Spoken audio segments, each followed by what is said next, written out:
सबसे पहले आपको अहम खबर देंगे। मदारिस रजिस्ट्रेशन बिल पर अहम पेशरफ्त सामने आ गई है। वज़ीर आज़म शहबाज शरीफ ने मौलाना फजल रहमान को मसला खुश उसलूबी से हल करने की यकीन दहानी करा दी।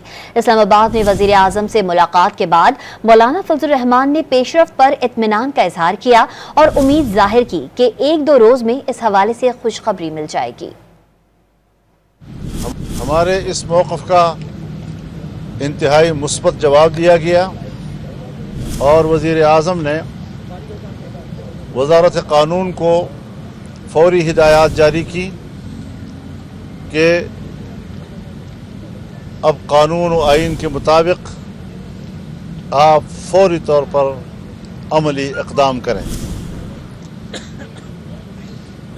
अब देखें अमली इक़दाम इंशाअल्लाह हमें उम्मीद है कि वो हमारे मुतालबे के मुताबिक आएगी। 1-8 दिन के अंदर हम इस हवाले से भी खुशखबरी सुनेंगे और हमारा मुतालबा तस्लीम किया जाएगा इंशाअल्लाह।